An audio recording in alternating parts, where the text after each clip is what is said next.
ചെന്താമര നമ്മളെ കേരളം നടുങ്ങിയ കൂട്ടക്കൊലക്കേസിലെ പ്രതിയാണ്. ആ ഒരു മനുഷ്യൻ്റെ പേരും അയാളുടെ പ്രവൃത്തിയും തമ്മിൽ യാതൊരു ബന്ധവുമില്ല എന്നുള്ളതിൻ്റെ ഒരു ഉദാഹരണമായി പലരും അന്ന് ചൂണ്ടിക്കാട്ടുന്നുണ്ട്. ചെന്താമര എത്ര മനോഹരമായ പേര്. ഈ മനുഷ്യൻ എത്ര ക്രൂരനാണെന്ന് ആലോചിച്ച് നോക്കും. ഇയാൾ സൈക്കോ തന്നെയാണോ അതോ സൈക്കോയിട്ട് അഭിനയിക്കുന്നതാണോ അത് ക്രിമിനലാണോ എന്നുള്ളതാണ് സംശയം. ഇപ്പോൾ നമ്മുടെ നാട്ടിൽ ഈ ഗോവിന്ദച്ചാമിയെ പോലെ തന്നെ അറിയപ്പെടുന്ന കുപ്രസിദ്ധനായ ഒരാൾ തന്നെയാണ് ഈ ചെന്താമര. ഇയാൾ ആദ്യം അയൽവാസിയായ സജിത എന്ന് പറയുന്ന യുവതിയെ 2019 വെട്ടിക്കൊന്നതിന് അയാൾ പറഞ്ഞ ന്യായീകരണമാണ് വിചിത്രം. ഇയാളും ഭാര്യയും തമ്മിൽ പിണങ്ങിപ്പോകാൻ കാരണക്കാരി സജിതയാണെന്ന്. അത് കഴിഞ്ഞിട്ട് അതിന് ശേഷം വരുന്ന ആളാണ് ഇയാൾക്ക് ഇരട്ട ജീവപര്യന്തം ശിക്ഷിക്കപ്പെട്ടു. ശിക്ഷയ്ക്ക് ശേഷം അയാൾ ചെയ്തതാണ് ഇറങ്ങി വന്നിട്ടാണ് 2025 ഈ പറയുന്ന സജിതയുടെ അച്ഛനെയും അമ്മയെയും കൊല്ലുന്നു. അത് കഴിഞ്ഞ് ആ സജിതയുടെ 2 മക്കൾ കുട്ടികൾ അവരെ നോട്ട വിട്ടു. പിന്നീടാണ് ഇയാളെക്കുറിച്ച് അന്വേഷിച്ചപ്പോഴാണ് അറിയുന്നത് ഇയാൾ നോട്ട വിടാത്ത ആൾക്കാർ വേറെ ആരുമില്ല. സ്വന്തം കുടുംബത്തിൽപ്പെട്ടവരെ അയാൾ ഇഷ്ടം വെച്ചിരുന്നത് കൊല്ലാൻ വേണ്ടി. അതെ, പോലീസുകാരനെ വരെ കൊല്ലാൻ വേണ്ടി അയാൾ ശ്രദ്ധിച്ചിരുന്നു എന്നുള്ളതാണ്. അതിൽ ഇന്ന് കോടതി ഇയാളെ കുറ്റക്കാരനെന്ന് കണ്ടെത്തിയിരിക്കുന്നു. പക്ഷേ കോടതിയിൽ ഇയാൾ നടത്തിയ ചില പ്രഖ്യാപനങ്ങളാണ് ശരിക്കും പറഞ്ഞാൽ നമ്മൾ ഇന്ന് ഗൗരവതരമായി കണക്കാക്കേണ്ടത്. അതെ, നമ്മൾ സിനിമയിലെ കണ്ടിട്ടുണ്ട്. സാറിന് നമുക്കറിയാം കോടതിയുടെ നടപടിക്രമം അനുസരിച്ച് നമുക്ക് അങ്ങനെ വിളിച്ചു പറയാൻ ബഹളം വയ്ക്കാനൊന്നും പറ്റില്ല. കോടതി നിങ്ങൾ കുറ്റക്കാരാണെന്ന് കണ്ടെങ്കിൽ പറയാനുണ്ടോ എന്ന് വെച്ചാൽ പറയാനുള്ളത് മാത്രം പറഞ്ഞ് അവസാനിപ്പിക്കും. സിനിമയിൽ നമ്മൾ പ്രസംഗിക്കുന്നതാണ് ജഡ്ജി നോക്കിക്കൊണ്ട്. ഇതൊന്നും യഥാർത്ഥ ജീവിതത്തിൽ നടക്കില്ല. ഇയാളെന്ന് പ്രസംഗിച്ചു. സിനിമയിലെ കോടതിയും യഥാർത്ഥ കോടതിയും ഒരു ബന്ധമില്ല. അതുപോലെ സിനിമയിലെ പോലീസും യഥാർത്ഥ പോലീസും തമ്മിൽ ബന്ധമില്ല. സിനിമയിലെ മാധ്യമ പ്രവർത്തനവും യഥാർത്ഥ മാധ്യമ പ്രവർത്തനം. ഇന്ന് മലയാള സിനിമയിൽ മാധ്യമ പ്രവർത്തനം തന്നെ അവൻ്റെ ജൂബ ഒരു സഞ്ചി കാണും. അറിയപ്പെടുന്ന സിനിമ സംവിധാന സിനിമയിൽ പോലും ഇത് കാണും. ഈ ഏറ്റവും രസകരം ഈ കോടതി രംഗങ്ങളാണ്. കോടതി രംഗങ്ങളിൽ നമ്മൾ ഈ സിനിമയിൽ കാണുന്ന പോലെയുള്ള കോടതി രംഗം എങ്ങുമില്ല. നമ്മൾ പ്രതിക്കൂട് എന്നൊക്കെ പറഞ്ഞ് 2 കൂട്, പ്രതിക്കൂട്, സാക്ഷിക്കൂട്, ഇതൊക്കെ പറഞ്ഞ് 2 കൂട് വെച്ച് അങ്ങോട്ടും ഇങ്ങോട്ടും വെച്ച് അത് സിനിമയിൽ അവരുടെ കഥയുടെ ഒരു ഉപയോഗത്തിന് വേണ്ടി മാത്രം. ഇത് ശരിയാണ് എന്ന് വിശ്വസിച്ചുകൊണ്ട് ഒരുപാട് ആൾ ഇറങ്ങി പുറപ്പെടും. എൻ്റെ ഭാര്യ ഒരു അഭിഭാഷകയായതുകൊണ്ട് എനിക്ക് തന്നെ അറിയാം. പുള്ളിക്കാരനെ പറയാറുണ്ട്. ചിലരൊക്കെ വന്നിട്ട് എനിക്ക് കോടതി കയറി പ്രസംഗിക്കണം, അങ്ങനെ പറഞ്ഞാൽ ഇങ്ങനെ പറഞ്ഞാൽ അല്ലെങ്കിൽ ഇങ്ങനെ പറഞ്ഞുകൂടെ. അപ്പോൾ അത് ചോദിക്കുമ്പോൾ പറയുന്നത് ഞാൻ മറ്റേ സീരിയലിൽ കണ്ടു അല്ലെങ്കിൽ ഇതിൻ്റെ സിനിമയിൽ ഞാൻ കണ്ടു അങ്ങനെ. അപ്പോൾ യഥാർത്ഥ കോടതിയും സിനിമയിലെ കോടതിയും അല്ലെങ്കിൽ സീരിയലിലെ കോടതിയും തമ്മിൽ ഒരു ബന്ധവുമില്ല എന്ന്. അത് നമ്മുടെ നാട്ടിലെ ഈ ഇതൊക്കെ ചെയ്യുന്ന ആൾ ശ്രദ്ധിക്കേണ്ട ഒരു കാര്യമാണ്. ഇതാൾ വിശ്വസിച്ച് ഇങ്ങനെ ആയിരിക്കും എന്നുള്ള കാര്യം. പണ്ട് എനിക്ക് അബദ്ധം പറ്റിയാണ്. ഞാൻ ഇതുപോലെ കോടതി റിപ്പോർട്ടിങ്ങിന് ആദ്യമായിട്ട് പോവാണ്. അപ്പോൾ നമ്മുടെ നാട്ടിലെ ഒരു പ്രമാദമായൊരു കേസ്, ഒരു ടാക്സി ഡ്രൈവറെ ഓട്ടം വിളിച്ചുകൊണ്ട് പോയി കൊന്ന കേസ്. അപ്പോൾ ആ കേസിൻ്റെ അന്വേഷണ ഉദ്യോഗസ്ഥൻ നമ്മുടെ ഇപ്പോഴത്തെ മുൻ SP ഉണ്ടല്ലോ, ജോർജ് ജോസഫ്, അദ്ദേഹമാണ് ഇതിൻ്റെ അന്വേഷണ ഉദ്യോഗസ്ഥൻ. അപ്പം ഇത് വലിയ പ്രമാദമായ കേസാണ്. ഓട്ടം വിളിച്ചുകൊണ്ട് ഒരാളെ കഴുത്തി ഞെരിച്ചു. അതെ, അപ്പോൾ അന്ന് അദ്ദേഹം ക്രൈംബ്രാഞ്ച് DYSP ആണ്. അദ്ദേഹമാണ് ഈ കേസ് അന്വേഷിച്ചത്. പത്തനംതിട്ട CJM-ലാണ് നടക്കുന്നത്.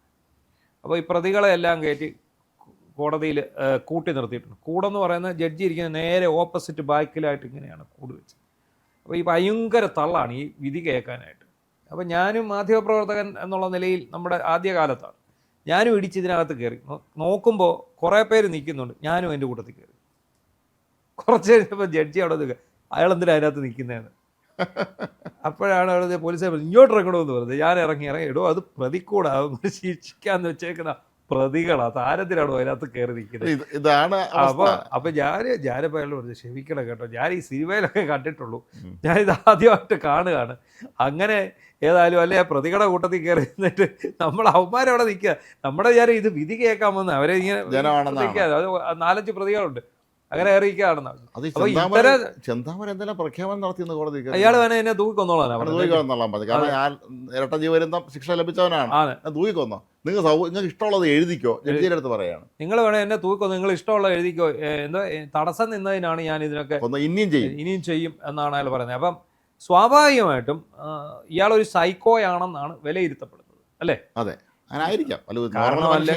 ഒന്ന് ആലോചിച്ച് നോക്കിയേ, അന്ധവിശ്വാസത്തിന്റെ പേരിലൊക്കെ ഇങ്ങനെ അയാളുടെ ഭാര്യ പിണങ്ങിപ്പോയെന്നും പറഞ്ഞ് അടുത്ത വീട്ടിലെ സ്ത്രീയെ ചെന്ന് വെട്ടിക്കൊന്നത് മാത്രമല്ല, ഇറങ്ങി വന്നിട്ട് അവരുടെ അച്ഛനെയും അമ്മയും കൂടെ വെട്ടിക്കൊല്ലുന്നു. അപ്പോൾ ഈ കൊലക്കേസിലെല്ലാം ഇപ്പം അയാളെ സംബന്ധിച്ചിടത്തോളം അയാൾ അന്ന് ഇവരെ കൊന്നിട്ട് വീണ്ടും അകത്ത് കയറിപ്പോയിരുന്നു, വനത്തിനകത്ത് കയറിപ്പോയിരുന്നു. അയാളെ പിടിച്ചോണ്ടെന്ന് വലിയ ഒരു വാർത്തയായിരുന്നല്ലോ അന്നൊക്കെ. അതെ, ഇയാളുടെ പുറകെ പോയിട്ട് ഇയാൾ അതിന് വേണ്ട ക്രമീകരണങ്ങളൊക്കെ ആയിട്ടാണ് വനത്തിൽ പോയി. അയാൾ തിരിച്ചു വന്നതിന് ശേഷം ഇയാൾ നടത്തിയ വെളിപ്പെടുത്തലിലാണ് ഞെട്ടുന്നത്. ഒരുപാട് പേര് ഇയാളുടെ ലിസ്റ്റിലുണ്ടായിരുന്നു. വെച്ചിരുന്നു കൊല്ലാൻ കണക്കായി. അത് ഇയാൾ തന്നെ വീട്ടിലുള്ള കുടുംബാംഗങ്ങൾ ഉൾപ്പെട്ടിരുന്നു അതിൽ.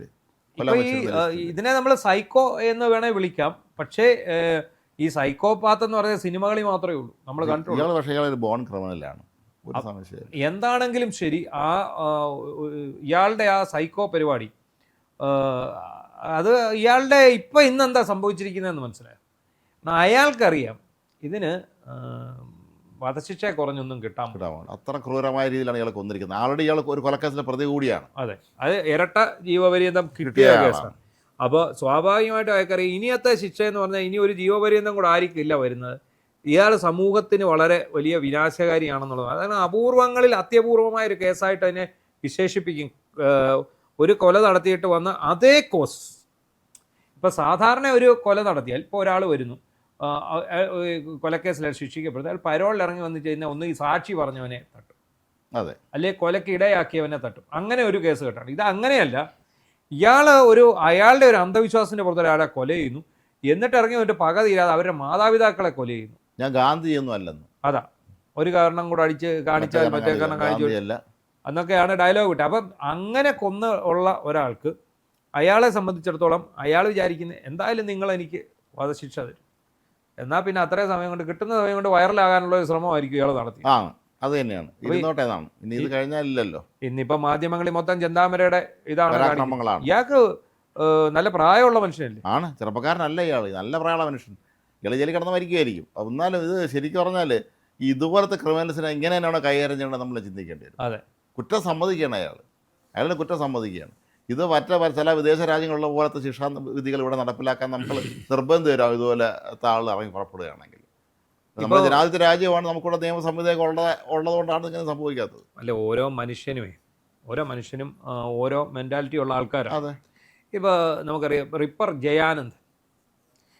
ജയാനന്ദ് എന്ന് പറയുന്ന അയാളെ അല്ലാതെ കണ്ടു കഴിഞ്ഞാൽ ഇത്രയും നല്ലൊരു മനുഷ്യൻ, അയാളുടെ മുഖത്ത് നോക്കിയാൽ വളരെ മാന്യൻ, വളരെ പക്ഷേ ഇയാളുടെ ഉള്ളിലൊരു വലിയ മൃഗമുണ്ട് എന്നുള്ളത് ഇയാളിലേക്ക് എന്താ പറയുന്നത്, ഈ ഒരു മനോരോഗി കയറുന്ന പോലെ കയറി വരുന്നു. എന്നിട്ട് ഇയാൾ ആ വഴി കിടക്കുന്നവരെയും കാണുന്നവരെയൊക്കെ തലക്കടിച്ച് കൊല്ലുന്നു. ഇതാണ് ഇയാളുടെ പരിപാടി. എന്നിട്ട് ഇയാൾക്ക് തലച്ചോറ് ചോര ചെതർന്ന് കാണുമ്പോൾ ഭയങ്കര താല്പര്യമാണെന്നാണ് ഇയാൾ പോലീസിനോട് പറഞ്ഞിരിക്കുന്നത്. ഇയാളെ ശരിക്കും ജയിലിൽ ആടിയ പാർട്ടിയാണ്. അതെ, റിപ്പർ ചെയ്യാൻ തന്നെ അയാൾ ജയിലിൽ ആടിയ പാർട്ടിയാണ്. ഇപ്പൊ ഇവരുടെയൊക്കെ ഒരു മാനസികാവസ്ഥയാണ്, പ്രത്യേക മാനസികാവസ്ഥ. അല്ല, വേറെ മനുഷ്യനുണ്ട് കർണാടകത്തിൽ കുറെ സ്ത്രീകളെ കൊണ്ടുപോയി കൊല്ലുമായിരുന്ന ഈയിടെ സിനിമയായിരുന്നു. സയനൈഡ് മോഹൻ. അയാളുടെ കഥയാണ് മമ്മൂട്ടിയെ വെച്ചിട്ട് കഴിഞ്ഞിടയ്ക്ക് ഒരു സിനിമ വന്നത്. അപ്പൊ എന്താണെങ്കിലും ശരി, ഈ പറയുന്ന ഈ കൊലപാതകി, ഈ ചെന്താമര നല്ല ഒരു പേരൂടെ പാഴാക്കി കളഞ്ഞു. മാത്രവുമല്ല നിയമ സംവിധാനത്തെയൊക്കെ വെല്ലുവിളിക്കുന്നു. അയാൾക്ക് ഇനി മുന്നും പിന്നും നോക്കാനില്ല. അയാളൊരു കീഴ്വഴക്കം സൃഷ്ടിക്കുകയാണ്. നമ്മളേറ്റവും ഭയക്കുന്നത്, എല്ലാവരും ഭയക്കുന്ന ആ 2 കൊച്ചു കുട്ടികളുടെ കാര്യമാണ്. ആ മരിച്ച സ്ത്രീയുടെ മക്കളുണ്ടല്ലോ, ആ കുട്ടികൾ ഇപ്പോഴും ഇയാളെ പേടിച്ച് ജീവിക്കുകയാണ്. ഇയാളിപ്പോഴും ഭീഷണി നടക്കുന്നുണ്ട്, അവരെ കൊല്ലുമെന്നാണ് പറഞ്ഞിരിക്കുന്നത് ഇയാൾ. അപ്പോൾ ഇയാൾക്ക് വളരെ ഉചിതമായ ശിക്ഷ ഏതായാലും കോടതി നൽകുന്ന ഉറപ്പാണ്. ഇയാളെ പുറത്ത് വിടാതിരിക്കത്തക്ക രീതിയിലുള്ള ശിക്ഷ വേണം. ഇയാളെ നീണ്ട ലിസ്റ്റാണുള്ളത് കൊല്ലാനുള്ള ആളുകളുടെ.